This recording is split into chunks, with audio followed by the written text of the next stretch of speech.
Rama Rama Hare Hare.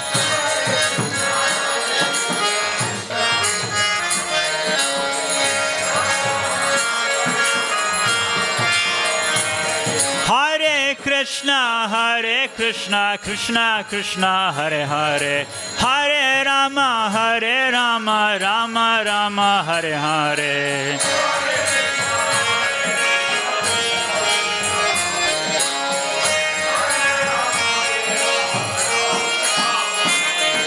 Hare Krishna, Krishna Krishna, Hare Hare. Hare Rama, Rama Rama, Hare Hare.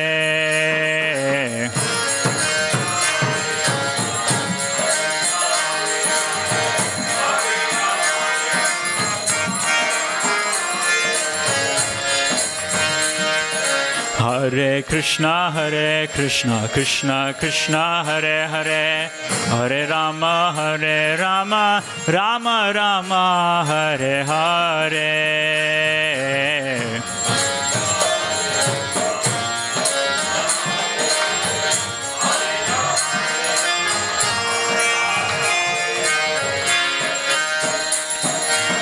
Hare Krishna,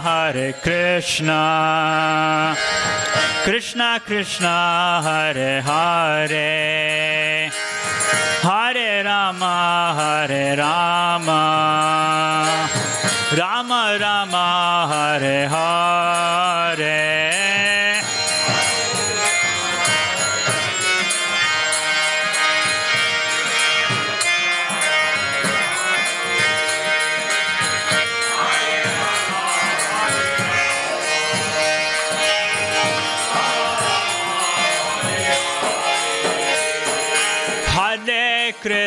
Hare Krishna, Krishna Krishna, Hare Hare.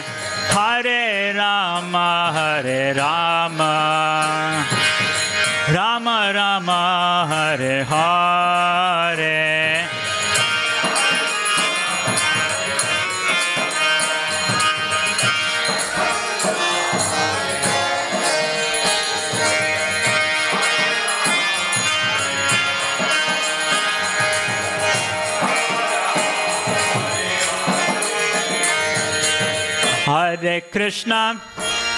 Hare Krishna, Krishna Krishna, Hare Hare. Hare Rama, Rama Rama, Hare Hare.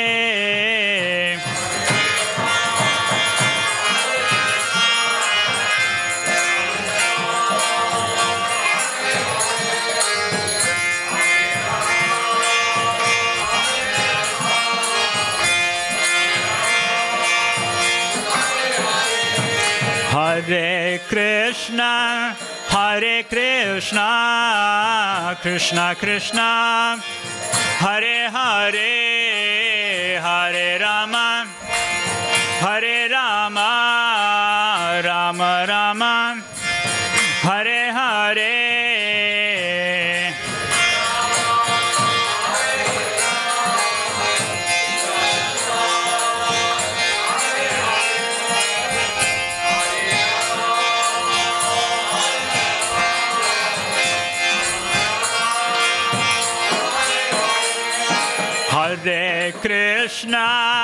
Hare Krishna, Krishna Krishna, Hare Hare. Hare Rama, Rama Rama, Hare Hare. Hare Krishna,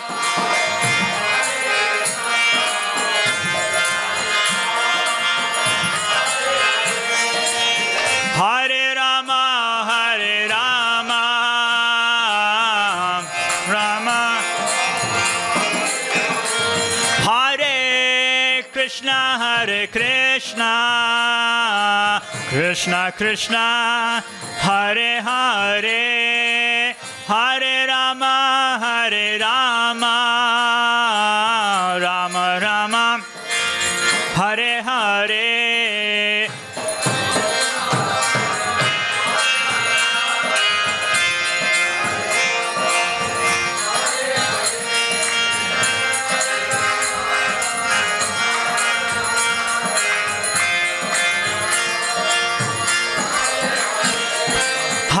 Krishna Krishna Krishna Hare Hare, Hare Ram, Rama Rama, Hare Hare.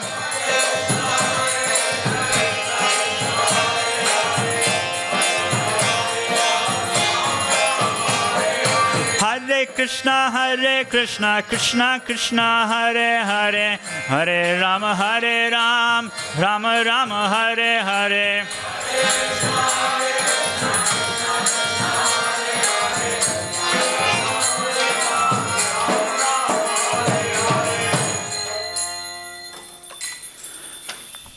Jai Om Vishnupad Paramahams Parivrajacharya Shrutarashta Shri Srimad is doing grace Abhayacharya Bhaktivedanta Swami Srila Prabhupada Ki. Jai Om Vishnupad Paramahams Parivrajacharya Shrutarashta Shri Srimad is doing grace Srila Bhakti Siddhanta Saraswati Goswami Maharaj Prabhupada Ki. Anantakuri Vaishnavinda Ki, Samaveta Gaur Bhakta Vrinda Ki, Grantaraj Srimad Bhagvatam Ki, Jai Nitai Gaur Premanande.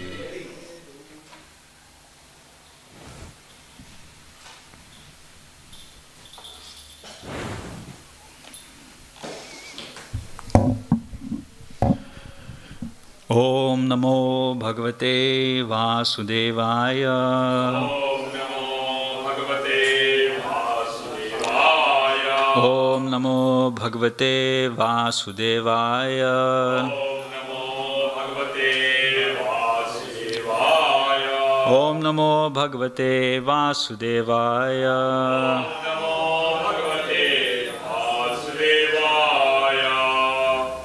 This morning we were reading from Canto 1, Chapter 7, The Son of Drona Punished, Text 10, which is a famous verse. So, please follow. Sutta Uvacha Atmaramascha Munayo Atmaramascha Munayo Nirghrantapi Urukrame Nirgrantapi urukrame Kurvanti ahitukim bhaktim Kurvanti ahitukim bhaktim Ittam bhuta guno harihi Ittam bhuta guno harihi Sutta uvacha Atmaramascha munayo Nirgrantapi urukrame Kurvanti ahitukim bhaktim Ittham bhuta guno hari.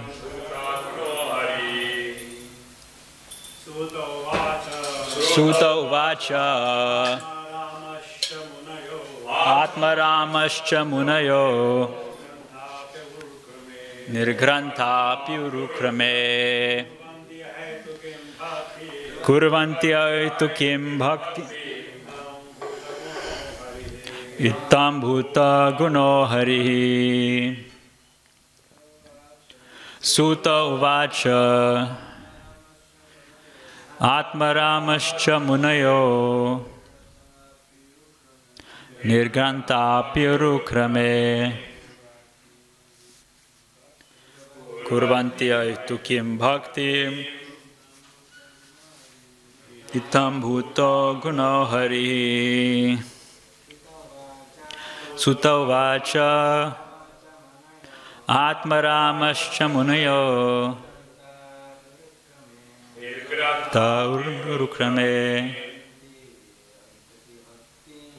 Anti ahitukim bhaktim Ittam bhuto guno harihi. So it's long purport, so we'll read paragraph by paragraph before we'll do Mangalacharan. Om Ajnanatimirandasya Jnananjana Shalakaya Chakshun Militam Yena Tasmai Shri Gurave Namaha.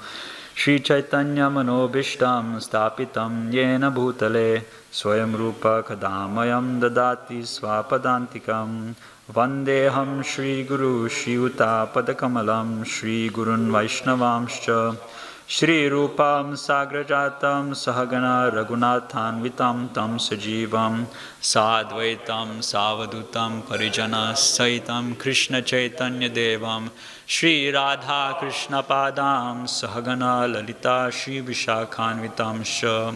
Hey Krishna Karuna Sindhu Dinabandho Jagatpate Gopesha Gopika Kanta Radha Kanta Namostute Tapta Kanchana Gaurangi Radhe Vrindavaneshwari Vrishabhanu Sute Devi Pranamami Hari Priye Vancha Kalpatarubhesha Kripa Sindhu Bevacha Patitanam Pavanebhyo Vaishnavebhyo Namo Namaha Jaya Shri Krishna Chaitanya Prabhu Nityananda Shri Advaita Gadadhar Shivasari Gaura Bhakta Vrinda Hare Krishna, Krishna Krishna, Hare Hare, Hare Rama, Rama Rama, Hare Hare, Hare Krishna, Krishna Krishna, Hare Hare, Hare Rama, Rama Rama, Hare Hare, Hare Krishna, Krishna Krishna, Hare Hare,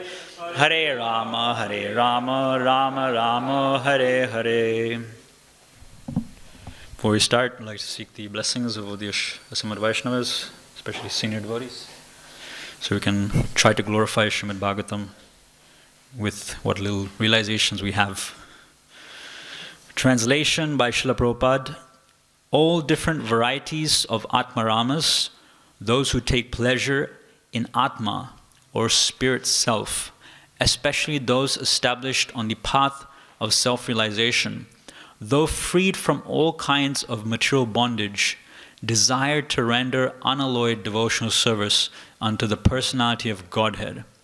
This means that the Lord possesses transcendental qualities and therefore can attract everyone, including liberated souls. Purport. Lord Sri Chaitanya Mahaprabhu explained this Atmarama shloka very vividly before his chief devotee, Srila Sanatana Goswami. He points out 11 factors in the shloka, namely, number 1, Atmarama, number 2, Munayaha, number 3, Nirgrantha, number 4, Api, 5, Cha, 6, Urukrama, number 7, Kurvanti, number 8, Ahitukim, number 9, Bhaktim, number 10, Ittham Bhuta Gunaha, and number 11, Hari. According to the Vishwa Prakash Sanskrit Dictionary, there are 7 synonyms for the word Atmaram, which are as follows. Number 1, Brahman, the absolute truth. Number 2, body. Number 3, mind. Number 4, endeavor. Number 5, endurance. Number 6, intelligence. And number 7, personal habits. The word Munayaha refers to 1, those who are thoughtful, 2, those who are grave and silent, 3, ascetics, 4, the persistent, 5, the mendicants, 6, sages, and 7, the saints. So I'm just thinking that this very verse shows us the vastness of our Vedic scriptures and the greatness of the Sanskrit language. You know, just one word in Sanskrit can have so many different interpretations and meanings. However, at the same time, that makes it a little bit difficult, because especially if you have an ulterior motive, as Prabhupada mentions in his introduction to the Srimad Bhagavatam, to the Bhagavad Gita, that, you know, practically there's hundreds of different editions of the Bhagavad Gita, but because they've been proliferated, commentated upon by those who are not devotees of Krishna and those who are not friends of Krishna, bhaktosime sakachati, rasyam yetad uttamam. They can't access that transcendental mystery, that science that Krishna is trying to say, explain to the condition. So Bhagavad Gita talks about different types of yoga processes. You have karma yoga, talks about gyan, and talks about ashtanga yoga. And sometimes, and of course it talks about bhakti, but sometimes if you approach the Bhagavad Gita with a different perspective, right? Just like Arjuna. He, for whatever reason, well, it's mentioned there's 4 reasons. Material compassion, enjoyment. He was afraid of sinful activities. He didn't want to kill because he didn't want to, practically go to hell for doing such sinful activities as killing kinsmen. And fear of destroying family traditions. Kulakshaya pranashanti kula dharma sanatana dharma nashti kulam krishnam dharma abhibhavati uttaha. And then after that, what do you get? You get the whole destruction of the degradation of womanhood, and then that destroys the progeny. So he was afraid. So even though he was a Kshatriya, that was his qualities. He had to fight. He couldn't avoid it. Still, because he approached from that angle, he was confused in the first few chapters, even though Krishna elucidated this knowledge so clearly. So we have to be very careful, because Krishna can be right in front of us, Bhagavad Gita will be right in front of us, and if we just read the translations without studying Prabhupada's purports, without discussing the purports with devotees, then still we can be misled. So we have to approach it from the right perspective, and that perspective is given to us by Prabhupada at the beginning of the Bhagavad Gita. He explains that even if you don't believe in Krishna as the Supreme Personality of God, for the sake of experiment, hypothesis, just consider while you're reading the Bhagavad Gita that Krishna is the Supreme Personality of Godhead. And if you hold that hypothesis in your mind, and if you read it, you'll get a different result than if you would read the same text, the same translations, the same purports from a different mentality, from a different perspective. Right? And we know what Muni means. Muni means one who comes up with different ways of explaining things.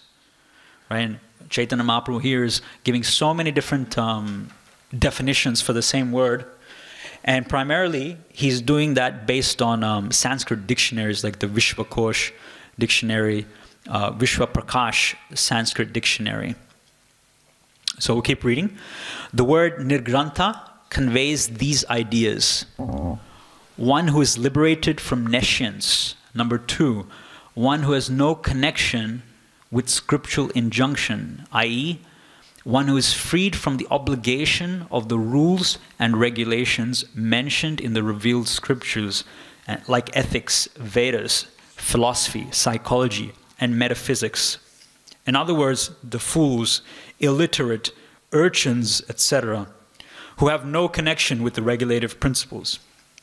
Number 3, a capitalist, and also number 4, one who is penniless.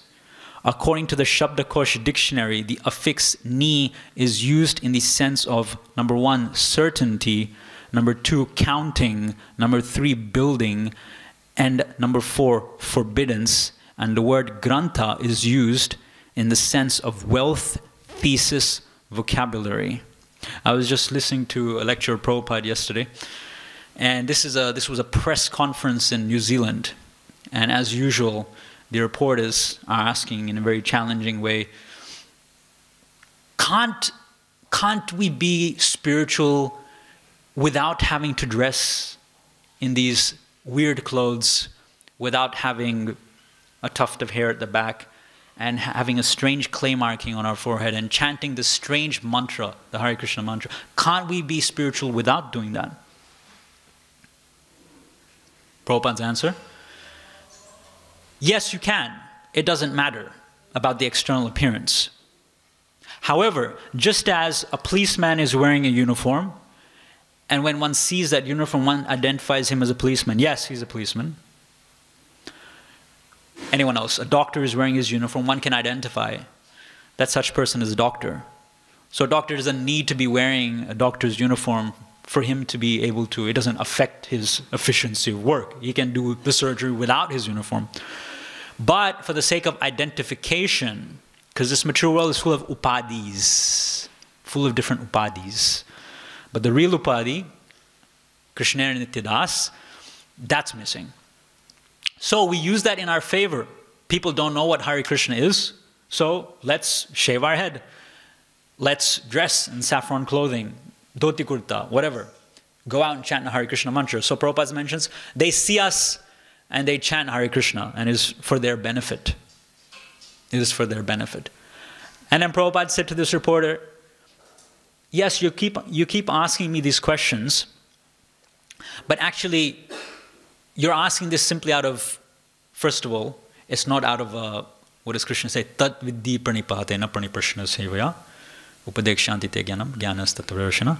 If you actually want to learn something by inquiring from someone, you have to ask the question in a submissive way and render service to the person you're asking questions from.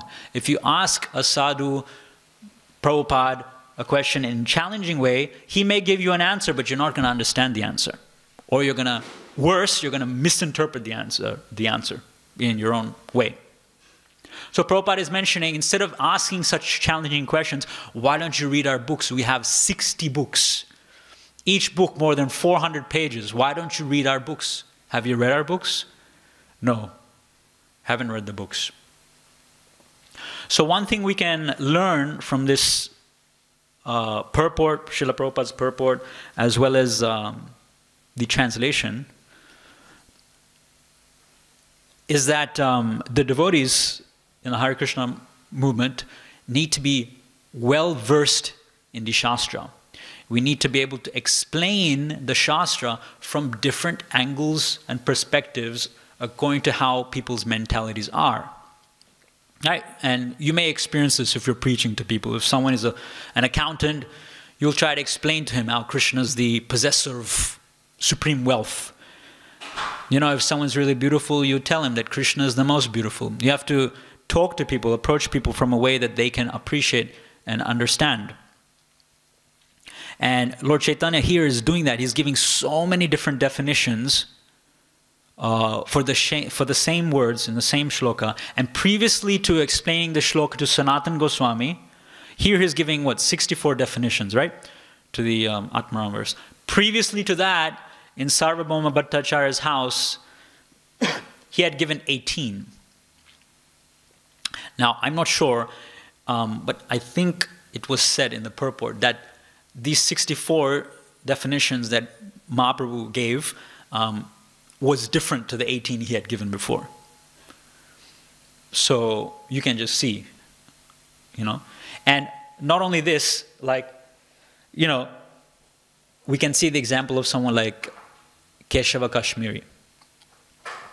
He's a Pandit, he traveled throughout India, right? And he competed with so many other Pandits and scholars, and he defeated them. And then he finally came, he had heard of this great scholar Nimai in Nadia. So he came there to Navadip, and I think it was nighttime, and Lord Chaitanya was discussing with his disciples there on the banks of the Ganges. And he challenged Lord Chaitanya. Tomorrow we will do battle in accordance with the Shastra, linguistics, grammar, all this sort of stuff. We will do battle. Let's do it now. Why wait for tomorrow? So immediately on the spot, he constructed 100 verses glorifying Mother Ganges. And he was very proud, very puffed up. Just see. He was, of course, a devotee of Saraswati, so he had Mother Saraswati's blessings. But anyway, Nimai, at that time, he picked out one verse from those 100 shlokas that he had composed on the spot. And he exactly quoted it. That itself is amazing, to remember 100 that someone has just made up on the spot and just quote that. And then he found so many faults in that verse and so many good things about that verse as well. There's a thing called predicate and a subject in Sanskrit grammar. That if there's a subject, you need to state the predicate before you state the subject. Right? For example, if a boy is going to school, right? The way you should say it is, this is the boy, the subject. going to school is, how do I say this? Going to school is a subject. The predicate is what describes the subject. So, who is going to school? That's the boy. So you can't say the school the boy goes to. You have to say the boy goes to school. So he made some errors there, Keshava Kashmiri. And another one that comes to mind is, you may be knowing, it's Bhavani Bhartu. So he described Lord Shiva as Bhavani Bhartu. And what that means is, Bhavani means what? Durga. Bhavani means the wife of Lord Shiva. Bhartu means husband. So when you say Bhavani Bhartu, it means the husband of the wife of Lord Shiva. Which makes it sound, Prabhupada mentions in the purport, that makes it sound that Parvati has two husbands. Does that make sense? Lord Shiva is described as the husband of the wife of Lord Shiva. Because the husband there at the start is not defined. Wife of Lord Shiva, we know. So Lord Shiva is the husband. When you say husband of the wife, you're doubling up. Right? So he made so many little mistakes there. And when Lord Chaitanya, he picked them out, he glorified his verses as well, in many different ways. And he goes home, Keshava Kashmiri, he meditates on the whole situation. Saraswati appears to him and, she says, this is Lord Krishna himself. So, surrenders. And not only that, it's explained that when Lord Chaitanya, he traveled all over South India, he converted by logic and argument all different types of people. It's explained South India, Dakshina Desh at that time was overrun by Mayavadis and Tattvavadis and Brahmavadis and so many different things. Shaivites, of course, Shaivites. And not only did Lord Chaitanya convert them, like the Buddhists, for example. We know what happened with the Buddhists, right? So he had an argument with the leader of the Buddhists. He defeated him. He got envious. And they came and they offered Lord Chaitanya some Mahaprasad, which was actually putrid, food in the mode of ignorance. And as they were offering the prasad, the Mahaprasad to Lord Chaitanya, a big gigantic bird came, picked up that plate, took it up so high, dropped the plate from his talons. The plate fell, steel plate, Prabhupada mentioned steel plate, metal plate, came and it hit the guru of the Buddhist on the head, cracked his skull, started bleeding, fell to the ground unconscious. But how was he revived? Lord Chaitanya said to his disciples, because his disciples came to Lord Chaitanya and begged for help. What do we do? How do we revive our guru, our spiritual teacher? Go and chant the Hare Krishna Maha Mantra in his ears. So the disciples became the guru and the guru became the disciple. This is what Lord Chaitanya's mercy can do. So my point was that not only did Lord Chaitanya convert people of a different philosophy to Vaishnavism, but as we see in the case of Venkata Bhatta, he converted Vaishnavas, who are devotees of Ramachandra, Narayana, Vishnu, into Gaudiyas, devotees of Radharani, Krishna. So this is the power of the philosophy, right? And it started when Lord Chaitanya was a little baby, when he couldn't speak, right? He was eating the dirt, or he was sitting atop of the pile of where people they had clay plates and stuff like that. So they didn't used to wash them. There was a pile of discarded clay plates, and he was sitting on top of that. And his mother said, "What are you doing? Why are you there? Why are you sitting in such an unclean place?" He said, "What's the difference? Everything is one." So Lord Chaitanya's preaching started at such a young age. And we're speaking about Lord Chaitanya because this verse is spoken by Lord Chaitanya. He's quoted twice by him, at least, we learn in Chaitanya Charitamrita. So the point here I'm trying to say is that Lord Chaitanya is able to explain the same verse in so many different ways. So as devotees, we should also get well versed in the Shastra, and you should be able to explain in so many different angles and perspectives. right? We'll continue. The word urukrama means the one whose activities are glorious. Krama means step. This word urukrama specifically indicates the Lord's incarnation as Vamana, who covered the whole universe by immeasurable steps. Lord Vishnu is powerful, and his activities are so glorious that he has created the spiritual world by his internal potency and the material world by his external potency. By his all-pervading features, he is everywhere present as the supreme truth, and in his personal feature, he is always present in his transcendental abode of Goloka Vrindavan, where he displays his transcendental pastimes in all variegatedness. It says in the Brahma Samhita, Ekopyaso rachayatum jagatanda koti yat shakti asti jagatanda chaya yadanta andantarastha paramanu chayantarastam. Although Krishna is one, the energies that emanate from Krishna are multifarious and unlimited. And although he is situated in Goloka Vrindavan, at the same time he is within every atom and in between every atom. And many times I tell people that, you may explode, like on book distribution or sometimes you meet people of a scientific background, So you tell them that you have your particle accelerators and all that sort of stuff. And you may be able to smash these bosons and whatever, right? And break them and try to find this God particle inside, Higgs boson. Prabhupada mentions not possible anyway, but if you're able to do that, you may see Krishna inside the atoms. But how are you going to find Krishna in between every atom? How is it possible? You may be able to break an atom and find him inside, but how are you going to find Krishna in between every atom? Impossible. It's not possible. Right? So Krishna is described by this word uru, great.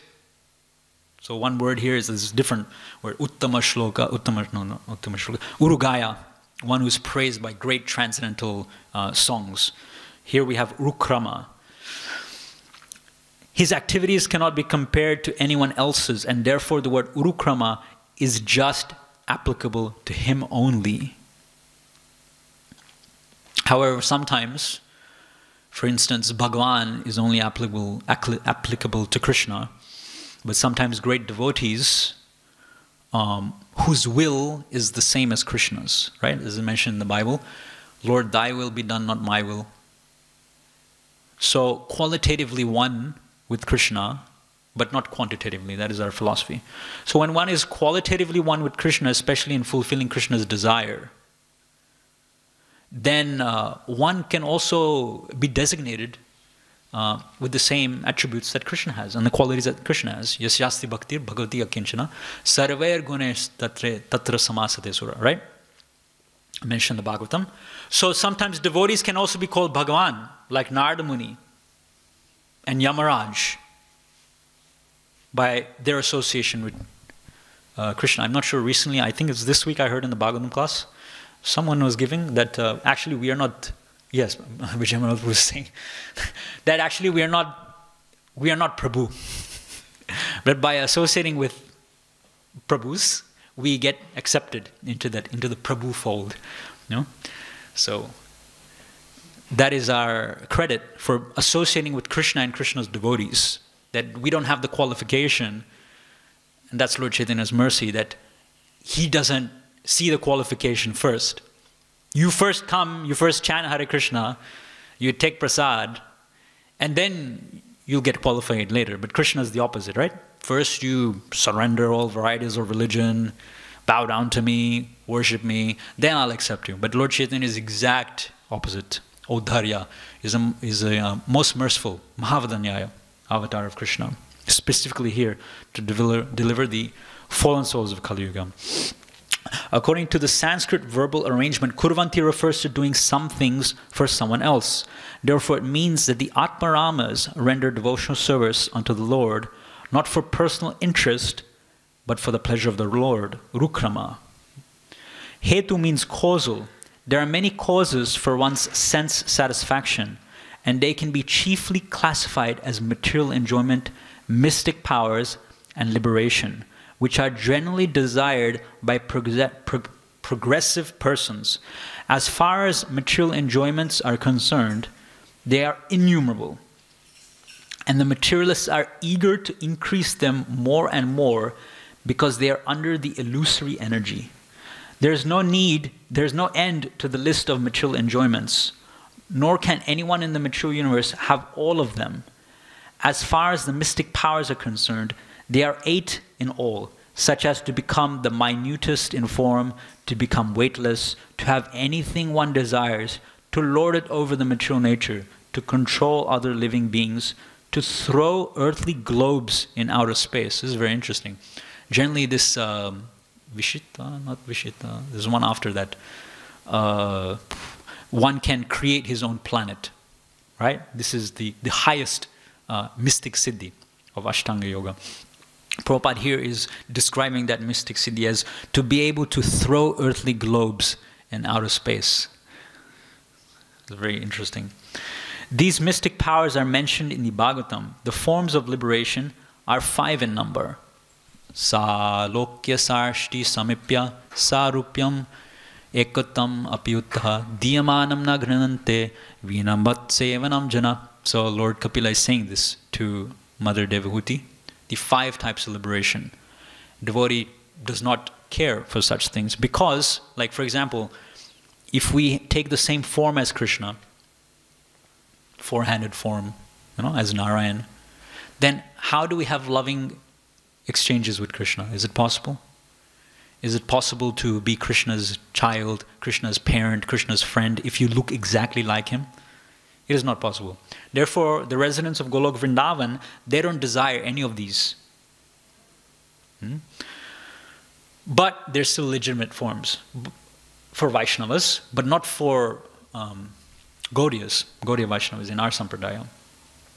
We are specifically following in the footsteps of Lord Chaitanya, and I was just reading in Chaitanya Charitamrita yesterday that Prabhupada was quoting in the purport that verse that Lord Shiva is saying to Parvati Devi. What is that?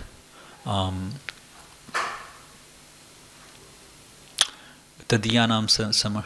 Someone? How does it start? Aradhananam sarvesham Vishnur aradhanam param tasmat paratanam devi tadiyanam samarchanam. Yes. So highest form of worship is to worship Krishna out of all forms of worship. And higher than that is to worship the devotees of Lord Krishna. Then Prabhupada said there are many different devotees in many different categories of Krishna. There are Krishna's servants, there are those who are neutral to Krishna, there are those who are friends of Krishna, parents of Krishna, and those who have a relationship with Krishna in a loving way, in Madhurya. Prabhupada is saying that the highest form of worship is to worship the devotee of Krishna. Within that, the highest form of worship is to worship the devotee who is in a Madhurya relationship with Krishna. Right? So, very, very secret knowledge. So, and we are very fortunate that in our Sampradaya, we are following in the footsteps of Lord Chaitanya. And many devotees say that most devotees in Krishna consciousness movement, because they are following Lord Chaitanya, they may have that type of relationship with Krishna. So we're fortunate to be able to be in a society where we are serving such devotees of Lord Chaitanya, Lord Krishna. Therefore, unalloyed devotion means service to the Lord without desire for the above-mentioned personal benefits. And the powerful personality of Godhead, Sri Krishna, can be fully satisfied by such unalloyed devotees, free from all sorts of desires for personal benefit.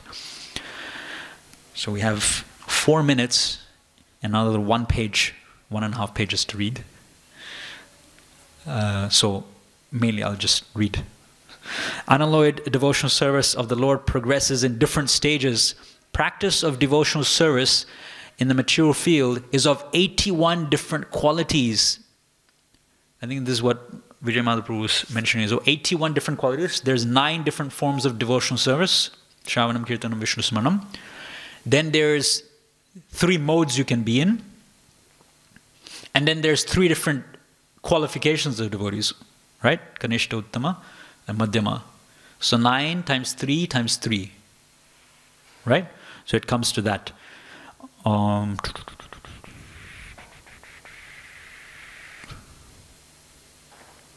Okay. When unalloyed practice of sadhana bhakti is matured into transcendental love for the Lord, the transcendental loving service of the Lord begins gradually developing into 9 progressive stages of loving service under the headings of attachment, love, affection, feelings, affinity, adherence, following, ecstasy, and intense feelings of separations. I guess these will be outlined in Nectar Devotion. The attachment of an inactive devotee develops up to the stage of transcendental love of God.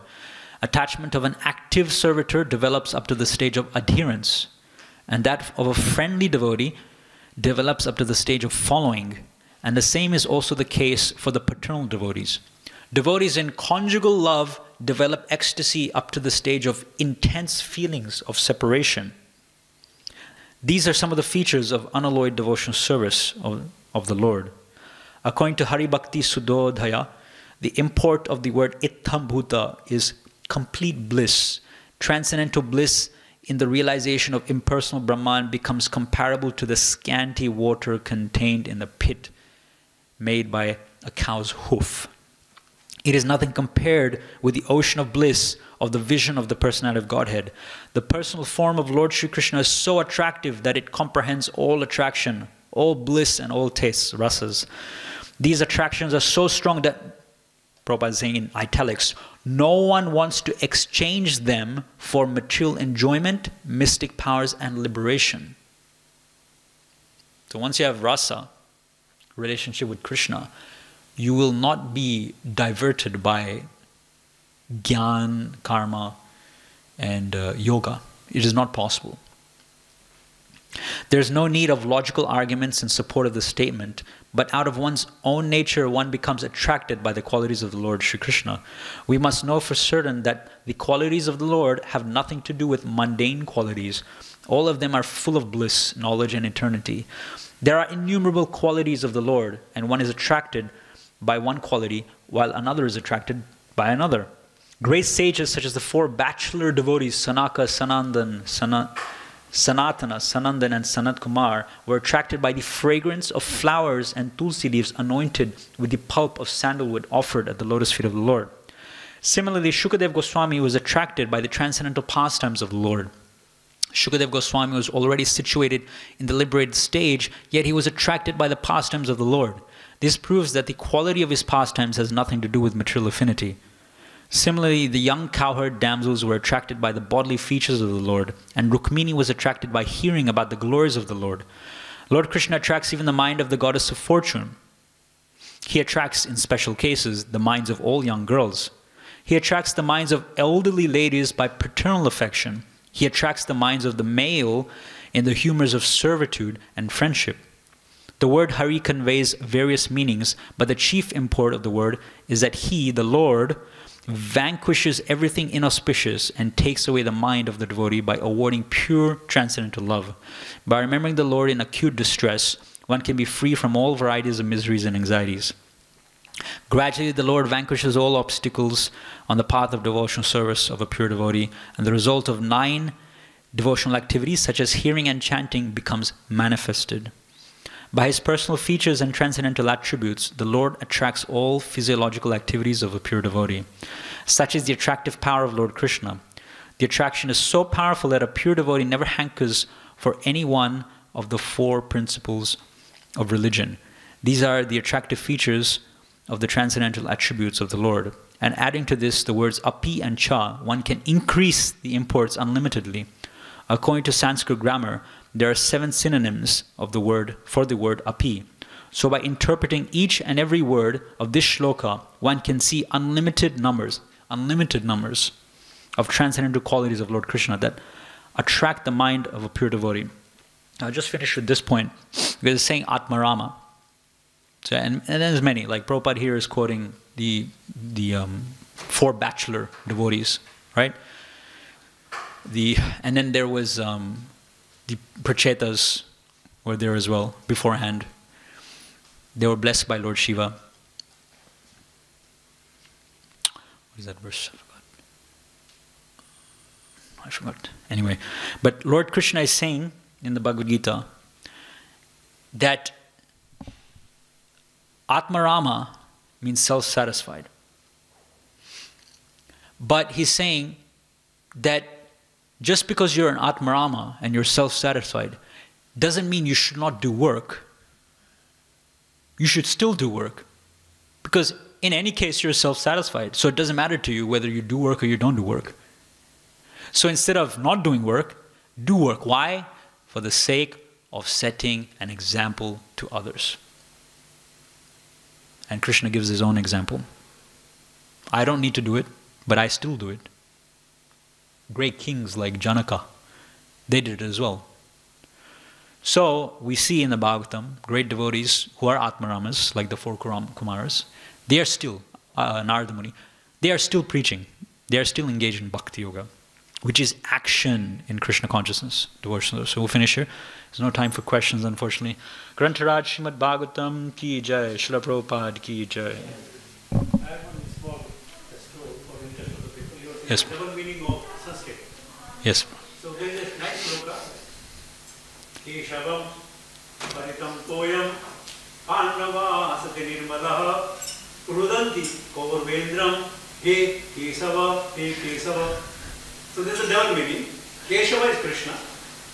In a way, Keshavam patitam toyam, Kesava fell in the water. Pandava asati nirmalaha. And Pandava is very happy. Rudanti kaurvendram, when Kauravas are crying, what? He Kesava, he Kesava. So double meaning is Keshava is Krishna, but K is the horse and Savam is the dead body. So Keshava, the dead body of horse, fell in the water.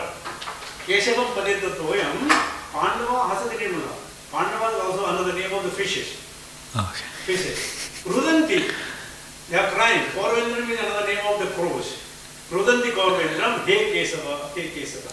So there are different meanings of the Sanskrit. Yeah.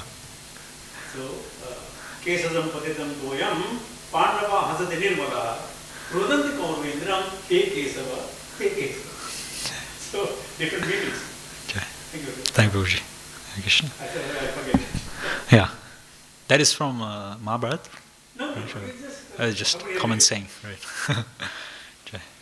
Thank you. Hare Krishna.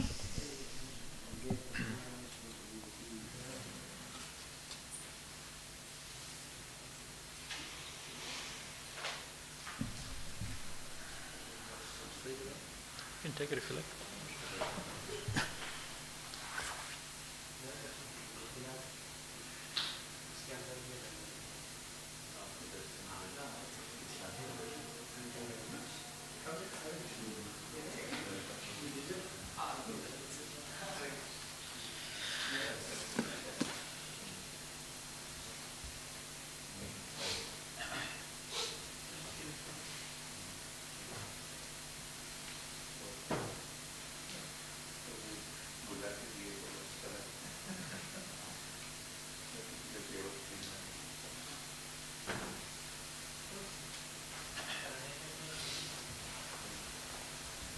Mm-hmm.